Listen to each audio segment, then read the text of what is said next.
Cristiano, Pineda ou Marcos Pedro? Quem o técnico Fernando Diniz vai escolher como substituto de Caio Paulista contra o Juventude? E ainda, a situação do meia Natan, que tem empréstimo encerrando no final deste ano.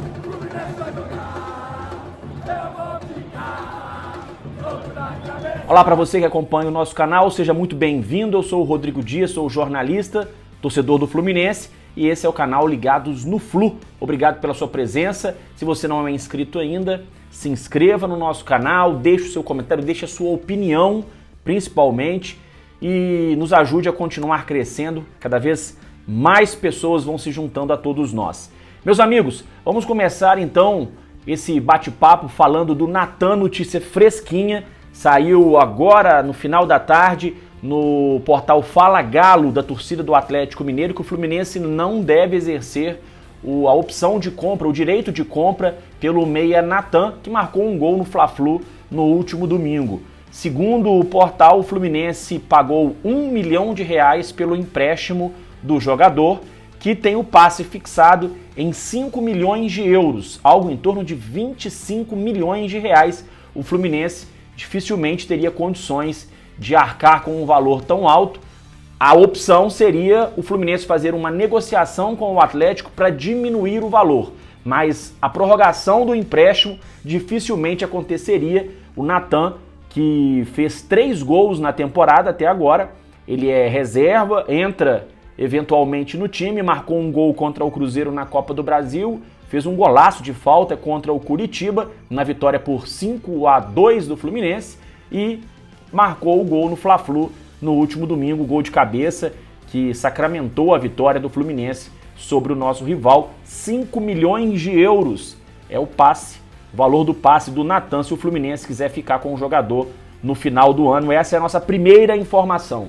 Segunda informação que temos é sobre essa questão da nova liga do futebol brasileiro, e nós, torcedores do Fluminense, temos que ficar muito antenados, muito atentos a todos esses movimentos, a tudo que está acontecendo, porque isso é que vai determinar, né, quanto cada clube vai receber dos direitos de transmissão nos próximos anos, o que é um assunto de muita importância, porque a gente hoje tem um desequilíbrio muito grande nesse tipo de pagamento no futebol brasileiro, que acaba beneficiando uns e prejudicando outros. A gente já falou aqui, né, que a partir do momento em que Flamengo, Corinthians fizeram negociações lá atrás, né, em 2012, 2013, e que acertaram um valor muito alto de cota de TV, enquanto que outros clubes recebem bem menos, houve uma discrepância no futebol brasileiro, né? Esses dois clubes, principalmente, passaram a ter um orçamento muito grande e em função da cota de televisão. Claro, a cota de televisão hoje no Flamengo, ela não é o seu maior, o que pesa mais no orçamento. Mas isso só foi possível, né, o Flamengo ter essa tranquilidade financeira que ele tem hoje, graças à cota de televisão lá atrás, que ajudou o Flamengo a pagar a dívida, ajudou o Flamengo a investir no time, e aí uma coisa foi puxando a outra. A gente já conversou sobre isso aqui no canal. Então o que acontece? As últimas reuniões do Grupo Libra e do Grupo Forte Futebol não avançaram muito. O Grupo Libra, onde estão Flamengo, Botafogo, Corinthians, Cruzeiro, Grêmio, Santos, São Paulo, Palmeiras, esse grupo, o que ele prega? Que as cotas de TV devem ser, o valor total deve ser dividido da seguinte forma: 40% iguais, ou seja, pega o montante do dinheiro da cota de televisão, divide 40% igual para todo mundo. 30% vai ser dividido de acordo com a colocação da equipe no campeonato. E outros 30% serão distribuídos de acordo com o engajamento da torcida, ou seja, número de torcedores nos estádios, pay-per-view vendido, tamanho da torcida. E de acordo com essa divisão, os cálculos indicam que o primeiro colocado, a diferença do primeiro colocado, que mais vai receber, para o último colocado, pode ser de até 5 vezes. Ou seja, o time que for o que receber menos dinheiro vai receber 5 vezes menos do que o primeiro colocado. Já o Grupo Forte Futebol, onde estão Fluminense, o Atlético Mineiro, o Atlético Paranaense, Fortaleza, Internacional. Esse grupo defende que essa diferença entre o que recebe mais e o que recebe menos seja de até 3,5 vezes. Então, eles propõem uma divisão da cota de TV da seguinte forma: ao invés de 40% do bolo dividido igual para todo mundo, eles defendem 45%. 30% pela posição no campeonato, e aí a proposta é igual à do outro grupo, e 25% dividido de acordo com o engajamento da torcida. Nesse caso, a diferença pode ser de 3,5 vezes em relação ao que ganha mais e ao que ganha menos. O que acontece? As negociações elas estão, de certa forma, emperradas, porque o Flamengo e o Corinthians, por exemplo, segundo notícia divulgada pelo jornalista Rodrigo Matos, do Grupo UOL, Flamengo e Corinthians não aceitam que o que eles recebem hoje seja modificado, ou seja, para eles não querem que mude nada. O que eles recebem vai continuar valendo ali, eles não querem diminuir o que eles ganham.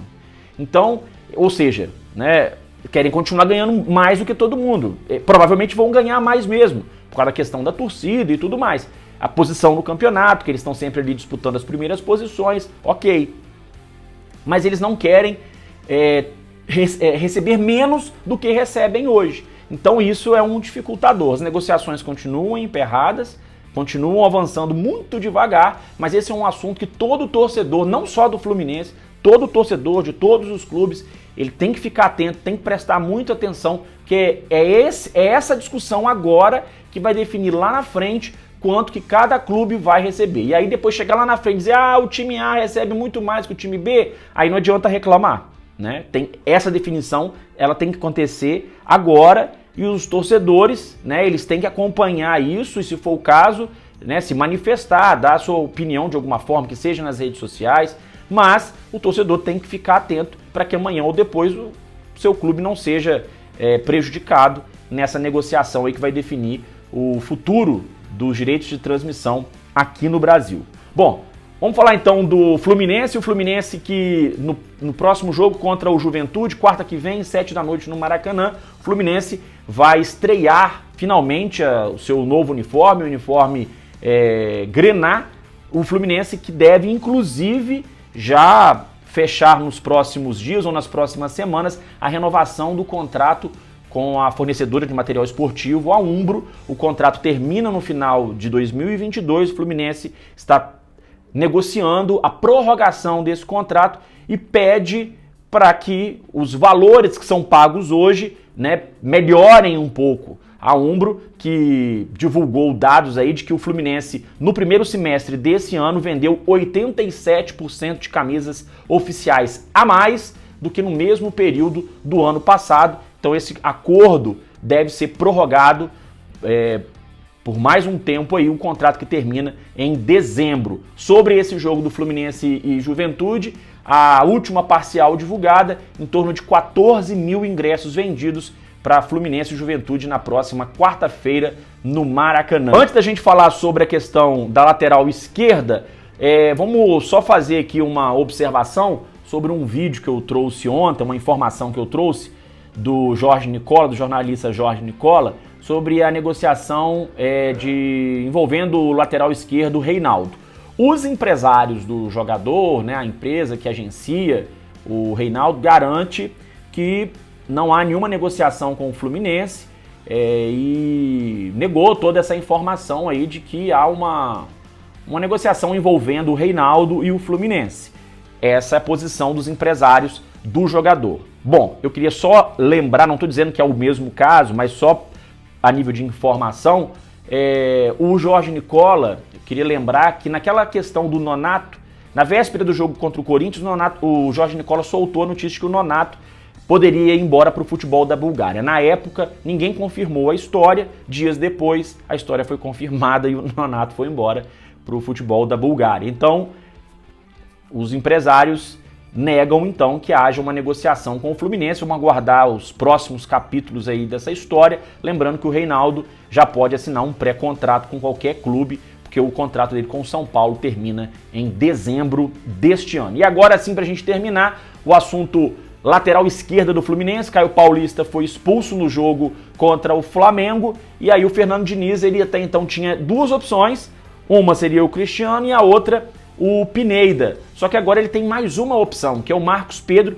que foi integrado ao time profissional, e eu trago aqui os números desses jogadores. Claro, o Marcos Pedro não jogou no time principal, jogou no time de aspirantes, nas categorias de base, mas são os números que a gente tem para mostrar. O Cristiano até agora tem 1 gol e 1 assistência na temporada, o Pineda tem 1 assistência, e o Marcos Pedro, jogando nas divisões de base, ele tem esse ano 2 gols e 3 assistências, menino de 20 anos, promissor, e aí o Fernando Diniz, durante a semana, vai definir quem joga na vaga do Caio Paulista. A tendência é que ele escolha o Cristiano, mas a partir do momento que ele chama o Marcos Pedro para fazer parte do plantel profissional principal do Fluminense, abre-se a oportunidade do Marcos Pedro ser aproveitado na lateral esquerda. Dependendo do desempenho dele nos treinamentos, pode ser que o Marcos Pedro seja escolhido, seja uma surpresa para o jogo contra o Juventude. Eu acho, inclusive, que seria uma boa opção, pelo menos deixar o Marcos Pedro no banco de reservas, entrar no segundo tempo, dependendo do placar do jogo, para que o menino possa começar a ganhar minutagem, já que a lateral esquerda é um problema crônico nesse time do Fluminense. Nenhum dos jogadores que atua na posição, nem o Cris Silva, nem o Pineda, muito menos o Caio Paulista, nenhum deles é unanimidade, então a gente precisa acertar essa posição e, de repente, a presença do Marcos Pedro nos treinamentos do time principal, essa presença pode levar o Fernando Diniz a fazer uma surpresa e escalar o jogador, de repente, não de início, mas colocando ele no segundo tempo para ele começar a ganhar minutagem para o ano que vem ser uma boa opção para a lateral esquerda do Fluminense. Tá certo, meus amigos? Espero que vocês tenham gostado da nossa conversa. Obrigado pela presença, obrigado por terem assistido esse vídeo até aqui e a gente volta a se falar mais pra frente, tá certo? Um grande abraço, saudações tricolores. Até a próxima!